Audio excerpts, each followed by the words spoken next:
Olá a todos, vou fazer um vídeo aqui agora sobre o que eu tinha falado já há um tempo, umas semanas atrás, sobre as estranhezas do Apocalipse, né? Um rapaz comentou comigo num vídeo anterior aí, um amigo até, que ele está lendo um livro muito interessante chamado Jesus e a Ordem dos Templários. Parece que é um livro espanhol, eu ainda estou procurando, né? Parece que tem em PDF, eu vou procurar e vou tentar ler também. Onde o autor desse livro ele aborda a teoria de que o Apocalipse fosse originalmente um livro judeu e não um livro cristão. O que é interessante, né? Até comentei com o rapaz que eu já abordei essa teoria, mas aí é uma análise pessoal minha, naqueles vídeos, pelo menos um ou dois vídeos, onde eu falei sobre o porquê os judeus não aceitam Jesus como Messias, e teve um ou dois vídeos que eu citei o Apocalipse, que até eu falei que ia fazer um vídeo sobre isso, porque tem muitas coisas no Apocalipse que dá a impressão que o livro é judeu, apesar de ser um livro cristão, está no Novo Testamento, é o último da Bíblia, foi o último que foi canonizado.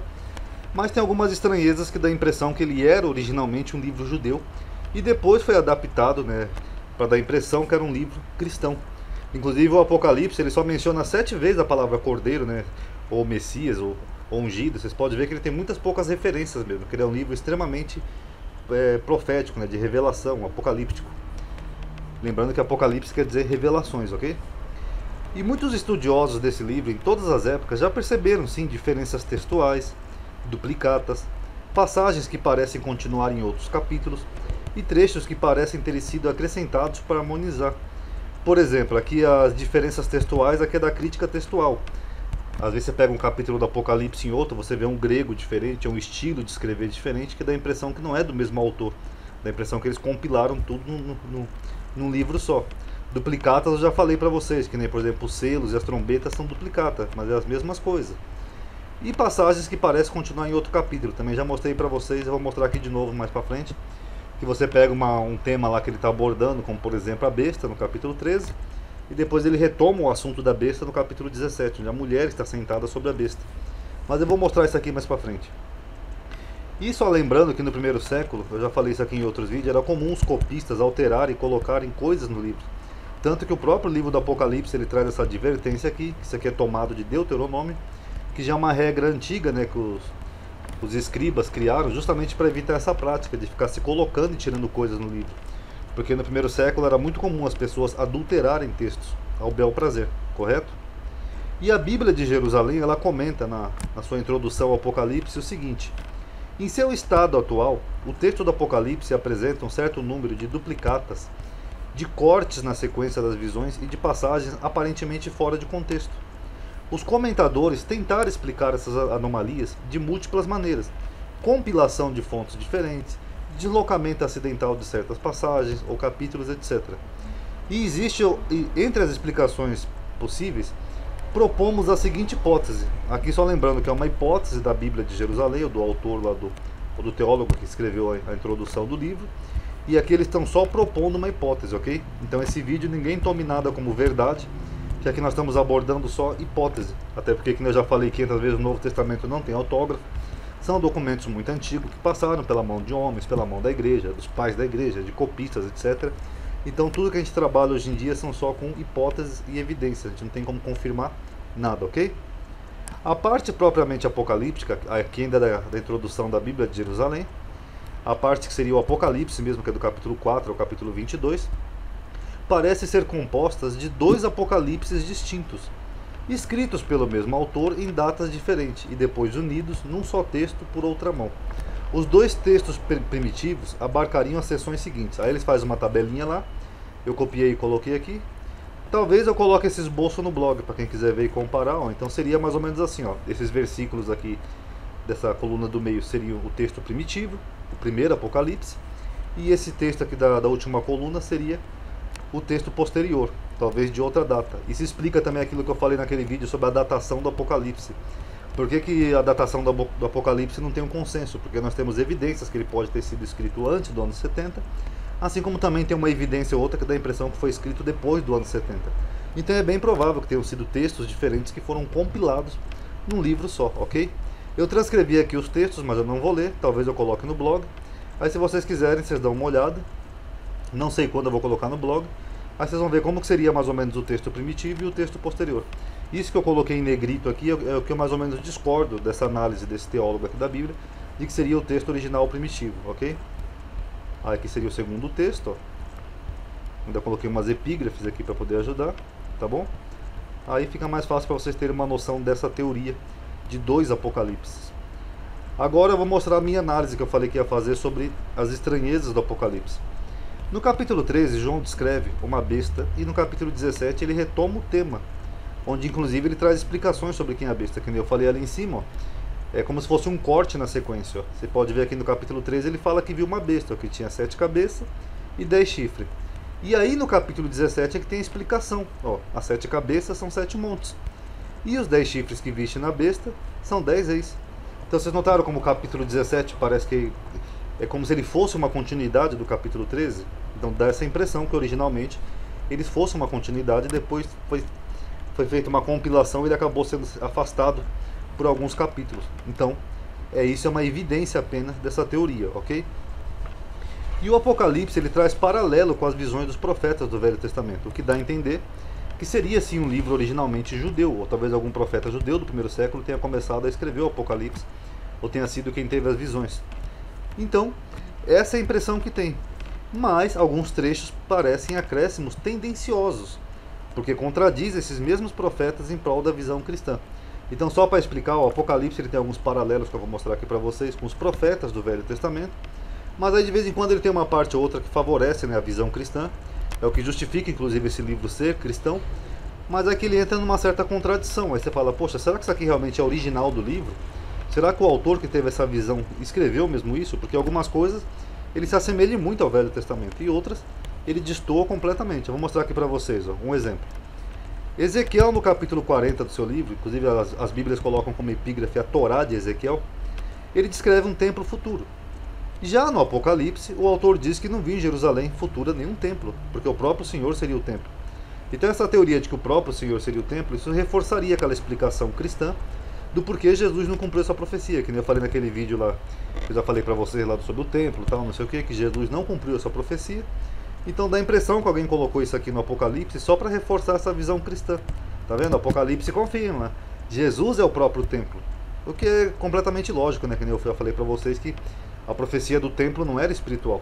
Como é que então o profeta Ezequiel fez todo um oráculo, dando inclusive detalhes de como seria um templo futuro, e aí chegou o autor do Apocalipse e disse que não teria nenhum templo. Aqui, ó. Isso aqui só serviria mesmo para reforçar a visão cristã, mas aí já iria contradizer uma profecia do Velho Testamento. E é engraçado também que no próprio Apocalipse, aqui no mesmo capítulo, alguns versículos anteriores, o autor ele diz que viu um tabernáculo lá no céu. Aqui, ó, eis aqui o tabernáculo de Deus. Então é engraçado, né, que no versículo 3 ele viu um tabernáculo. Tabernáculo é um templo, para quem não sabe, é a mesma palavra. Mas já no versículo 22 ele fala que não viu templo nenhum. Agora, será que realmente esses 2 versículos aqui foram escritos pela mesma pessoa, pelo mesmo autor? Essa é a questão que reforça essa teoria que eu estou mostrando para vocês. Lembrando que é só uma hipótese, uma teoria. Será então que esse versículo aqui 22 não teria sido só para harmonizar com algum tipo de corrente de pensamento? Então fica aí ao critério de cada um. Os paralelos, vou mostrar para vocês alguns paralelos para vocês verem porque o Apocalipse tem paralelos com o Velho Testamento. Por exemplo, o Apocalipse, João fala que pegou um livrinho, foi dado para ele um livrinho, e ele comeu esse livrinho, que na boca era doce como mel. Isso aqui ele está tomando do próprio Ezequiel, que também pegou um rolo, que é um livro, e ele comeu o livro também, e na boca era doce como mel, e no ventre era amargo. Que é um símbolo que aquelas palavras seriam palavras amargas, né? Seriam profecias difíceis para o povo de Israel. Então vocês notaram, o autor do Apocalipse, ele toma paralelos bem idênticos ao de Ezequiel, o que dá a impressão que realmente seria um profeta judeu, que teve as mesmas visões, mas aí de vez em quando você tem um versículo ou outro assim que destoa, como se fosse para favorecer a visão cristã. Outros exemplos, Gog e Magog. Gog e Magog também é uma profecia lá do Velho Testamento, também de Ezequiel. Aqui, ó. Tanto que o Gog e Magog de Apocalipse ele vai contra a cidade amada, que é Jerusalém, e de Ezequiel também. Aqui, ó. E subirás contra o meu povo Israel.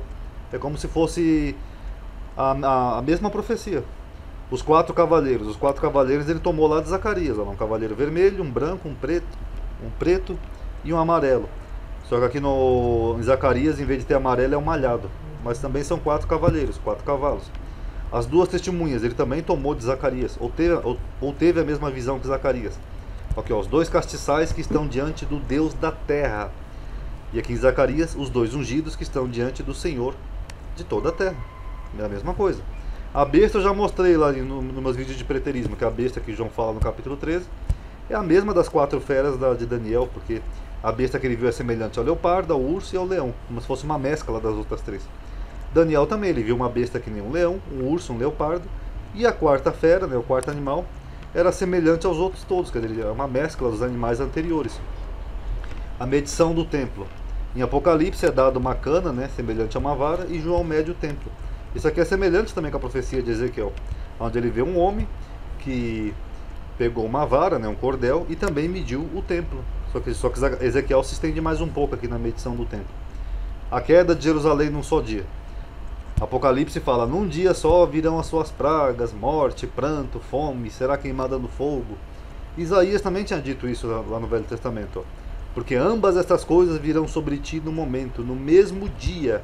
Perda de filhos, viuvez, toda a sua plenitude virão sobre ti, etc, etc, etc. Então, você vê que o autor do Apocalipse ele tem vários trechos em que ele se assemelha muito às visões velho-testamentárias, o que dá a entender que talvez fosse realmente um profeta judeu do 1º século. Então, quando a gente analisa em paralelo, a gente percebe diferenças sutis entre as profecias do Velho Testamento e o Apocalipse. Então, vamos ver agora, por exemplo, algumas estranhezas. Se o Apocalipse fosse realmente um livro judeu e que depois foi usurpado pelos cristãos, o que também não é uma teoria tão inviável, né? Que nem eu falei, eles querem usurpar tudo que é do Velho Testamento. O Emanuel, eles dizem que é Jesus. Quem ia construir o templo lá, o Salomão, eles falam que é Jesus. Tudo é Jesus. Então não é de se estranhar que os cristãos tenham talvez usurpado um livro apocalíptico lá do 1º século, como se fossem cristão. Primeiro, conforme eu já mencionei naqueles vídeos lá, o problema do Novo Testamento, eu só vou repetir aqui, mas de uma forma mais completa. O dragão, a antiga serpente, é um eufemismo para os inimigos de Israel. Vide aqui as feras de Daniel, ó, fera, besta, dragão, são tudo eufemismo para inimigos de Israel, correto? E o dragão, inicialmente, ele persegue a mulher, Israel, lá em Apocalipse. Aqui ele vê um dragão vermelho, que tinha 7 cabeças e 10 chifres, que é uma referência a Roma.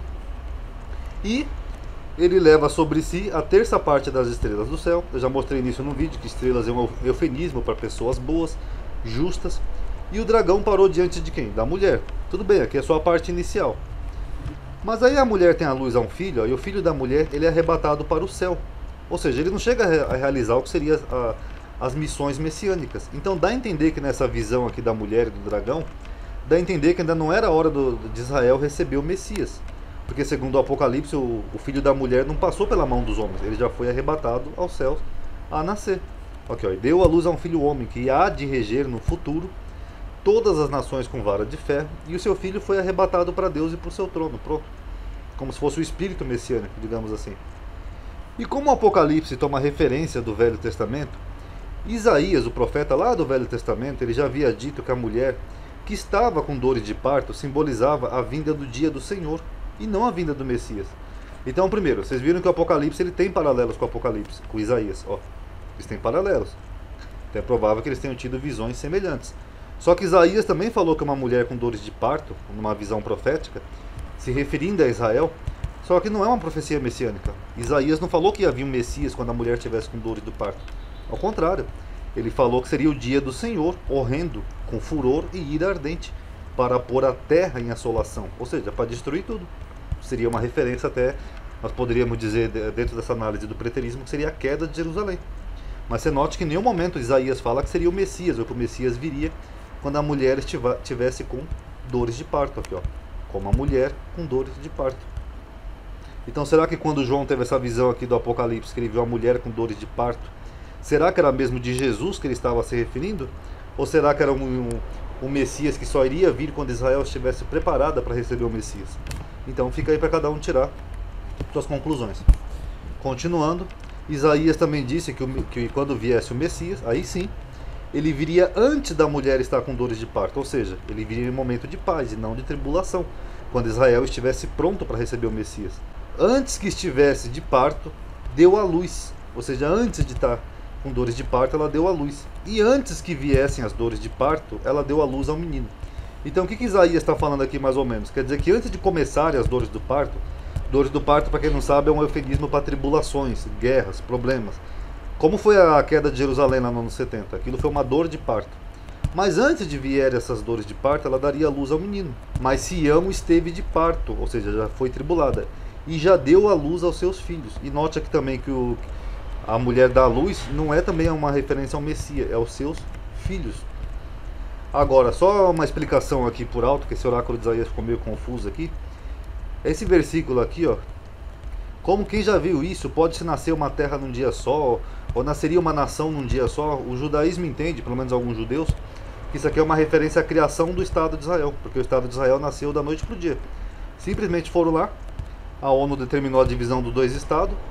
Aí o primeiro-ministro lá de Israel, não me lembro qual que foi na época, ele foi lá e eu não lembro se foi o próprio Davi Ben-Gurion, não me lembro. Ele foi lá e decretou a criação do Estado de Israel. Pronto, nasceu num dia só a nação de Israel. Então eles tomam essa profecia como recente, essa profecia aqui de Isaías 66. E note que isso aqui seria antes das dores do parto, quer dizer que depois que ele surgisse, ou seja, os seus filhos, o filho da mulher, aí viriam mais tribulações, correto? Mas também aqui a gente não vê nenhuma referência messiânica aqui. Em seguida, quem combate o dragão lá no Apocalipse, que eu já falei antes. Ah não, isso aqui eu não falei ainda não. Não é Jesus que combate o dragão, é Miguel. O que também é estranho, né? Porque é um livro cristão, então deveria ser Jesus combatendo o diabo, pisando na cabeça da serpente. Mas no Apocalipse é Miguel. Se Jesus, segundo a visão, ele já tinha subido aos céus e ele já estava à direita de Deus, que nem a visão lá de Estevão, que falou que viu Jesus ao lado de Deus Todo-Poderoso, então por que não é ele que combate o dragão, é Miguel no Apocalipse? Aqui, ó. E houve batalha no céu. Miguel e seus anjos batalharam contra o dragão, contra o inimigo de Israel. E batalhava o dragão e os seus anjos. E segundo a visão judaica, Miguel é sempre ele quem combate, né, por Israel. Você pode ver que Daniel cita 3 vezes Miguel, aqui, ó. Miguel, vosso príncipe, combatendo por Israel. E Judas cita, aqui Judas provavelmente ele toma do livro apócrifo de Enoque, onde ele fala que Miguel estava disputando com o diabo, né, o corpo de Moisés. Enfim, é sempre o arcanjo Miguel. E nos livros apócrifos também tem, como por exemplo o de Enoque, Miguel é designado como um dos príncipes de Israel. No livro dos Jubileus, ele é retratado como o anjo que instruiu Moisés na Torá. E nos manuscritos do Mar Morto, ele é retratado lutando contra Beliel, um antigo demônio, um antigo deus pagão, etc. E na literatura judaica, Miguel é considerado um líder dos anjos, ou seja, dos mensageiros, que anjo em hebraico significa mensageiro, apesar de dizerem, a tradição judaica dizer que há várias classes e tipos diferentes de anjo. E apesar de algumas denominações cristãs, como por exemplo a Igreja Adventista, identificarem Miguel como Jesus, mas muitas características não se enquadrariam se a gente for tomar aqui como Miguel é Jesus. É que nem eu falei, tudo tem que ser Jesus, né? Isso chega a ser um pouco cansativo até. Mas vamos lá. Em Daniel ele já figurava combatendo no período persa, antes de Jesus ter nascido e recebido todo o poder e glória. O Novo Testamento diz aqui em Mateus 24 que depois que Jesus morreu e ressuscitou, foi aí que ele recebeu o poder. Ó. É-me dado todo o poder no céu e na terra. Só depois que ele foi flagelado, crucificado, ressuscitou. Então, se a gente for tomar que Jesus é Miguel, como algumas igrejas fazem, não teria como explicar, por exemplo, como que ele já estava aqui desde o período persa, já com todo o poder combatendo os inimigos de Israel, diabo, dragão, serpente, seja lá o que for. Aqui, ó. Em Daniel, Miguel já estava lá combatendo. Só que Jesus não, Jesus só ia receber o poder depois que ele ascendesse aos céus. Miguel é um anjo, né, segundo a tradição cristã e a própria Bíblia. E segundo o próprio Novo Testamento, Jesus foi feito menor que os anjos. Aqui, está lá em Hebreus, ó. Aquele Jesus que fora feito um pouco menor que os anjos. Então como que ele pode ser Miguel, ainda mais Miguel que é o príncipe, né? É o que lidera os anjos em batalha quando Deus manda, é como se fosse um capitão, um general, sei lá. Se o próprio Jesus, segundo o Novo Testamento, ele é menor que os anjos. Não teria muita lógica isso. Então é claro que tem outros pormenores, né, que dá a entender que Miguel não seria Jesus, mas não é o tema desse vídeo. Eu estou dando esses 2 exemplos só para vocês entenderem essa questão, porque no Apocalipse quem combate com o dragão não é Jesus, é Miguel, como era no Velho Testamento, quem combatia os inimigos de Israel. E depois quem prende o dragão, segundo o próprio Apocalipse, é o próprio Miguel também, e não Jesus. Aqui, ó, e vi descer do céu um anjo, não Messias, não Cordeiro, não Jesus. O autor do Apocalipse fala que viu descer do céu um anjo, e foi esse anjo que prendeu o dragão, não Jesus. Então, fica aí para cada um tirar suas conclusões. E o dragão, depois de lançado na terra, ele persegue a mulher e os descendentes da mulher, não Jesus e a igreja, porque os cristãos eles sempre gostam de se vitimizar, Eu até já mostrei uma vez para vocês um artigo, talvez eu deixe aqui no final desse vídeo, que até a história, né, é falseada, que fala que os cristãos eram perseguidos em Roma, Nero botou fogo nos cristãos. Na verdade, isso aí não é verdade, pessoal. Isso aí é contestado pelos historiadores, até porque a perseguição cristã, ela começou só no segundo século. Então os cristãos gostam sempre de serem perseguidos. Tem uma confusão lá nos muçulmanos, eles falam que estão sendo perseguidos. Mas é engraçado que, segundo o próprio livro do Apocalipse, o dragão não persegue Jesus, ele não persegue a igreja, ele não persegue os seguidores de Jesus no Apocalipse. Ele persegue a mulher. Aqui, ó. E quando o dragão vira que fora lançado à terra, perseguiu a mulher. Não é estranho? Depois ele abriu a sua boca atrás da mulher. E o dragão irou-se contra a mulher. E aí o dragão foi fazer guerra aos remanescentes da sua semente. O que é semente? Semente eu já falei, zerá, sêmen, semente, o radical da mesma palavra, ou seja, os descendentes biológicos da mulher. Os que guardam os mandamentos de Deus. Quem é que guarda os mandamentos de Deus? Os judeus. Os cristãos guardam os mandamentos? Não, os cristãos dizem que a lei foi abolida. Então os cristãos seguem apenas alguns mandamentos, como por exemplo o dízimo, eles guardam até hoje. Pelo menos os evangélicos, né? Claro que eu não posso generalizar. Mas a maioria dos mandamentos os cristãos não guardam, como o sábado, não comer certos alimentos, leis alimentares, etc, etc, etc. Quem guarda os alimentos são os judeus. Os judeus são os descendentes da mulher, e biologicamente mesmo. Até porque se a gente for tomar aqui a mulher como a Maria, como a Igreja Católica faz, né, alguns católicos, Maria não teve descendente biológico, então não teria lógica o dragão se irá contra os descendentes biológicos da mulher. Ou se a gente for tomar como os evangélicos, que mulher é a igreja, como o irmão Rubens, né, que mulher é a igreja, amadinho. Então quem são os descendentes da igreja biológica? Também não teria lógica. Então é porque o dragão, estranhamente, ele persegue a mulher. E depois que o dragão é preso e solto, já mostrei isso no outro vídeo, ele persegue os descendentes da mulher de novo. Ou seja, os judeus. Parece que o dragão ele não gosta dos judeus, o dragão ele é antissemita. Ele não persegue Jesus aqui, ó. Vocês podem ver, no Apocalipse não tem isso. O dragão irou-se contra o filho da mulher e foi perseguir os seus apóstolos. Não, ele persegue a igreja aqui, ó. E acabando-se os 1000 anos, Satanás será solto e sairá para enganar as nações. Aqui ele cita Gog e Magog, que é a profecia lá de Ezequiel, para juntar em batalha, e subiram sobre a largura da terra e cercaram o quê? O arraial dos santos. Santos é uma referência ao povo judeu, que santo é separado, é o povo santo. E a cidade amada, qual que é a cidade amada? É o Vaticano? Não, é Jerusalém. Então é engraçado isso, né? É uma estranheza do Apocalipse, que é igual a profecia aqui de Ezequiel, ó, que Gog, o rei de Magog, ele iria subir contra quem? Contra o meu povo Israel. Ó, e subirás contra o meu povo Israel. É a mesma coisa que o autor do Apocalipse está dizendo.